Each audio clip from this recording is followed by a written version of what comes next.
It may sound exciting to let loose and drink, but consistency is a lot sexier than you may think.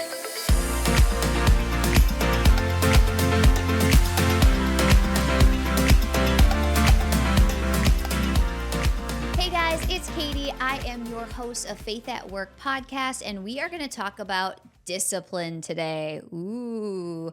Whenever I think about discipline, actually, I started typing in discipline because it was a conversation that started, and everything was about like disciplining your children. And it was kind of funny because I wasn't thinking about disciplining children at all when we first started talking about it. I was talking about goals and putting your life on the right track and sticking to what you say you're going to do. So we're going to kind of break discipline down, but we're not going to touch on disciplining your children. But it actually made me think we need to do one on disciplining children, because I would love to know your feedback on that, because I don't know about you, but I was disciplined. I was spanked. I was, I remember my mom used to say, like, your dad's coming home. And we knew that was like, put like your really big pants on. Like we'd put like 3 pairs of pants on. And then he started doing this thing where he would like pinch instead. Look, don't go arrest him. We're fine. We made it, right? Like, people are a little soft today, and it's getting a little crazy because you start, seeing these kids going crazy in public. Like, okay, we're not talking about it today. Today, we're talking about you. We're talking about discipline in your life and how to have a disciplined life. And we're going to go through 5 steps of living a faith-filled, disciplined life that will literally change the trajectory of where you're going to go from today to the end of each goal that you set. So let's talk about discipline first. Discipline is to teach or to train. So with the Bible, God actually is taking all of the things that happen in your life, all the trials, all of the what may seem like punishments, and he's actually transforming you through those times. He's transforming your life so that you can be closer and closer and closer to being the image of God. So the more things that you have to go through and the harder things are, just know that you are being prepared for something so much bigger down the road, and that God has your back. He's saying, I'm going to give you all these crazy things, but I'm going to give you my strength to get through them. So we're also going to do an episode on doing hard things and kind of getting through hard things. So discipline is also, it's all about staying consistent. So the reason I say consistency is sexy is because it is. If you see someone walking down the street and you're like, wow, like that lady looks good, like that man like is taking care of himself. I mean, whoever says that person looks like they're taking care of themselves and it's a negative? Right? It's only if you're like super jealous and you're like, man, that person has the money and the resources to be like doing their hair and their nails and eating right and all these things. You might be like justifying that you are jealous of it because of money or wealth or things like that, when really you don't actually need money to be consistent. You just need to be disciplined. So the 5 steps of discipline start with number 1. You knew I was going to say it. It's reading the Bible. So we are actually doing a Bible recap study right now. So if you aren't in that or you don't know anything about that, please, please, please look at our links for the Bible recap study, where we are taking the Bible and we're reading every single day in chronological order. And then we're meeting every week online or in person to talk about the Bible. So what changes in your life when that happens is you start to get into the word every single day and you start realizing what's important. So number 1 for discipline, reading the Bible, getting into some type of Bible group so that you can be connected to other people who are staying consistently in the word and hearing from God on a daily, consistent basis. It can only change your life in a positive way. And that's what we always say. Take our advice, and what's the worst thing that happens to you? If you read the Bible every day, what's the worst thing that's going to happen? I promise you nothing bad is going to happen as a result of you reading the Bible, except that you're going to actually maybe feel like a little obligated to do more. You might feel obligated to make an impact. You might feel obligated to reach out to people that you haven't thought about in years. And you're like, why does this person keep popping up into my head? And that is God telling you that person needs you and that we are here to help each other grow. And that's all part of being disciplined and reading the Bible every single day. If you are not able to get into our little Bible study that we have going on, I recommend the YouVersion Bible app so much, you guys. The YouVersion Bible app is amazing. This is like studies on everything. Everything. Like, you're going through a hard time, you got laid off, you're going through a divorce, you're in a tough point in your relationship, you're trying to raise kids that are crazy and you're trying to discipline them and not get judged by parents at school. Like, you're having money problems, every single thing that you have going on, there's a specific study. There's like tens of hundreds of them, and you could literally pick them and do them over and over again, or you can do new ones all the time. The reason it's so important is you could even just choose the daily one where they're going through a new verse every day and they're walking you through steps to start changing your life in a positive way. So if you can't get into a Bible study or you're just not ready for one, you're like, oh, I don't want to like lay out all my dirty laundry to people. Like, I don't want to talk about it. That's okay. It's all going to start somewhere. And I really urge you to get on a Bible app and just do that every single day consistently and see what happens. Test it out. Why not? So, number 2 is to pray. Praying is so personal and so hard for some people. And I know that even people in relationships, I was in a relationship one time where this guy was super into his faith and I wasn't there. I wasn't like all in on it. And he actually convinced me that we were going to get married and that we should wait till marriage to have sex. And I was kind of following his journey, but he wouldn't include me in any of the prayers. Like, so he'd go do his Bible. It was very personal for him. And he was kind of separating himself from me. And then I would be like, hey, what are you praying about or what's going on? And long story not short, the guy was actually sleeping with someone else. But I was like, he was waiting to marry me and not sleep with me, but he was sleeping with someone else. So talk about like getting guarded about prayer and the Bible and things like that. I had to pop back from that and realize that he was just going through his own journey, but that prayer is something that I can do on my own, but it's also something that when you do it with people, the power of that prayer is unbelievable. When 2 or more gather, the presence of the Lord is there, and he is speaking so strongly through prayer, whether it's by yourself or it's with one other person or it's in a church or whatever you need to do. So one thing that I like to do, someone actually mentioned the Jabez prayer to me yesterday, so we're going to post that below, the prayer of Jabez. And there's certain things that you can do to start praying every single day. And I think that it's important that you just know that prayer is just speaking to God. So some people are actually praying right now and they don't even know it because they're not associating it with God. But when you're like speaking to that kind of inner voice that's trying to make you better or trying to give you some kind of prompt into the right direction, it's probably that you're already having a relationship with God and you just don't know it yet. So just know that if you open your mouth and you just say things like God is your Father, God is not there to judge you, anything you say goes, and everything big, small, and in between matters to God. Because if you're a parent right now, I'm not, but I know that I care about my dogs a lot. So I can't even imagine what you guys feel about your kids. Straight up, I'd be like, the relationship is so deep, I can't imagine it.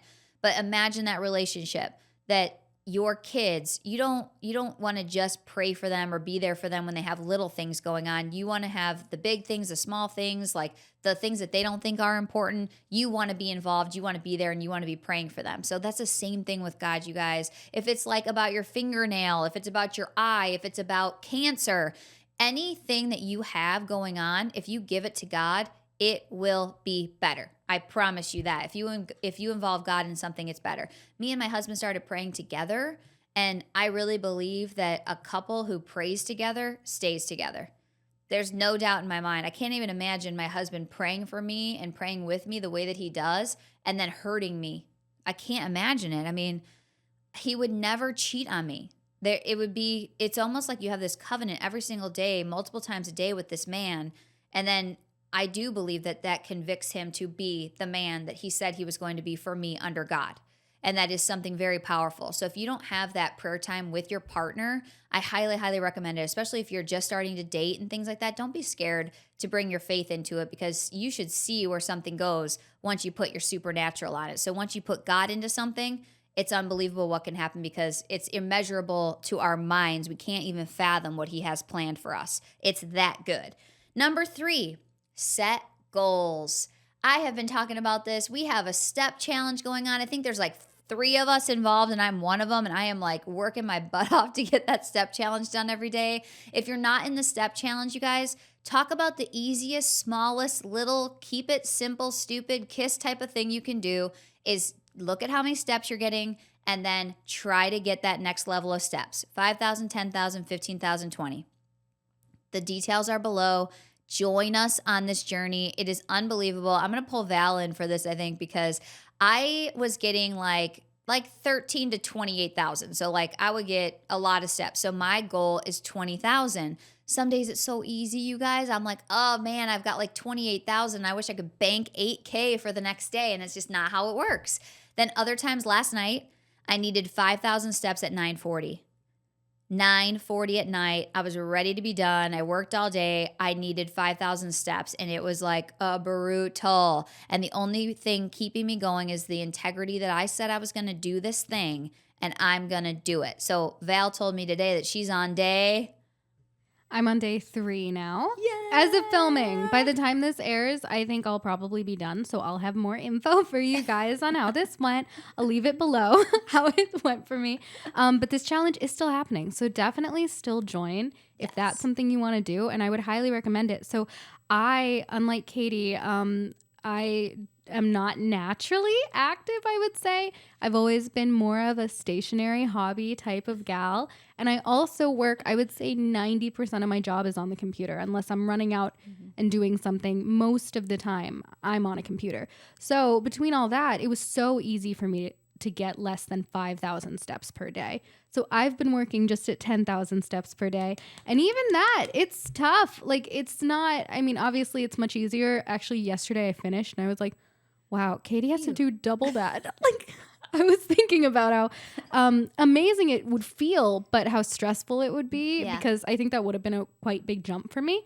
But someone who was much lower going to 10K, it is already changing my mind that I'm thinking, okay, maybe after lunch, I need to take a 10-minute walk. Maybe in the mornings, I need to take a 20-minute walk. Because if I don't, I'm going to have to do, like Katie's saying, 5,000 to 10,000 steps at the end of the night. And you're like, where am I going to put it all? How am I going to walk this much when I would like to ideally spend a little bit of time with my family if they're not coming on the walk, obviously. Yes, if they're not invited. Or if they just are like, no, girl, I'm not on that step challenge. I'm not coming with you. Because I know me and Anthony, we're both doing it. So it's making it a lot easier. Or we'll be like, he'll start walking around while we're doing something that I have to be sitting. And I'm like, hey, sit down. Like, don't get extra steps right now. That's not fair. So we're kind of like fighting back and forth and like deciding who gets to go for the walk or run or whatever. It's kind of funny. My husband isn't doing the step challenge. He might. I kind of pitched it to him, but he just started a new job. So we've been focused on that. But he is a big walker and a big like supporter of everything. Like he always wants to come. I don't always let him come because sometimes I'm like, I got to dial in right now. I can't talk to you. I can't be jovial. I got to do 8,000 steps right now. I got to go. And Katie and I both have dogs, but they're really, really tiny dogs. The worst They walkers. can't manage it. I usually do, a couple of thousand with them, but I tried taking them on 3 yesterday just to see if they would like it. And it didn't work. It was not the move. So it is a lot of like, if you can bring other people with you, fabulous. But sometimes you just got to take this road alone. I totally agree. And so we are those weirdos with like the dog stroller. So we have 2 little Maltese puppies as well. And I've got a dog. My name's Katie. I have a dog stroller and I don't, that's just is what it is. You can make fun of me. Like some people walk past us and they think there's a baby in there.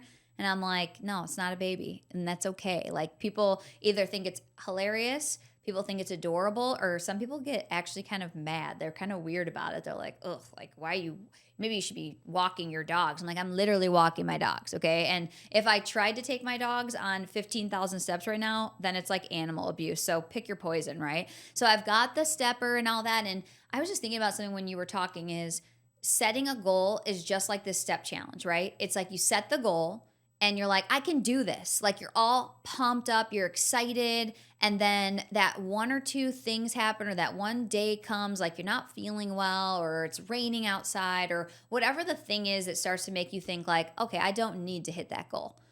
It's every single thing in your life will be that way. Everything. It's not about steps. It's about setting yourself up for a disciplined life where you're going to set a goal, make 0 excuses to reach it, and be consistent enough to get it done. Like, how many of you can raise your hand and say that you have a goal that you have set, consistently done, and achieved? So that brings us to the New Year's resolutions, right? So New Year's resolutions, literally 10% of New Year's resolutions are actually achieved, which I think is actually high. Yeah, I it don't sounded think that's high true. when I read it. I don't believe that for one second. I actually think that they just mean like it sometime in the year the person met the goal. Like if you set a goal on January 1st for something for 30 days, it doesn't mean if you accomplish it in like 180 days that you got your goal. You can do that, but I'm saying people get excited in the moment, but then consistency doesn't feel sexy. Like it is, and it ends in awesome results, but in the moment it feels bad. It feels icky. It's like, oh, I don't want to have to do that thing. And it is so important, you guys, that you get through that, because in this number 3, setting goals, like you can set some. I worked at Lululemon. Like when I first got down here, I was with Toll Brothers. I had a middle manager job, but I wanted to like get into something that was a little bit more fun.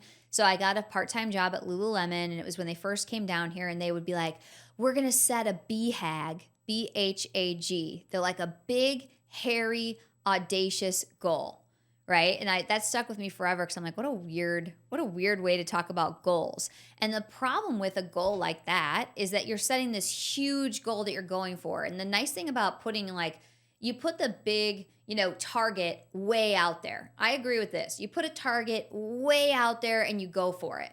And even if you fall short of it, at least your goal was so far that you actually got somewhere pretty far, right? The problem with those goals is that when people start going for them, they're falling so short, they quit.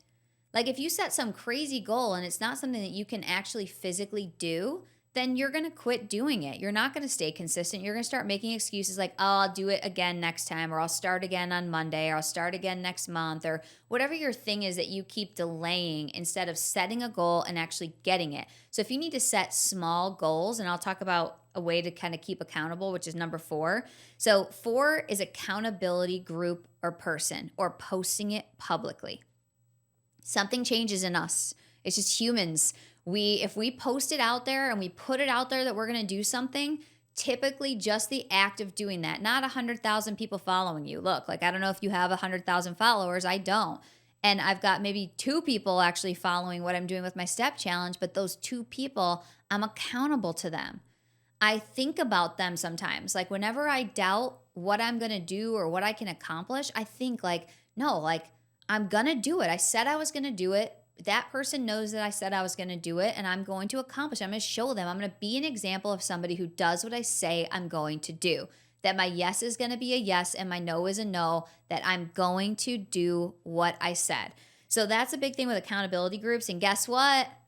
Okay, we had the step challenge for one, we had the Bible recap for the other, and we even have something for the accountability group, you guys. We have our Faith for 40 coming up.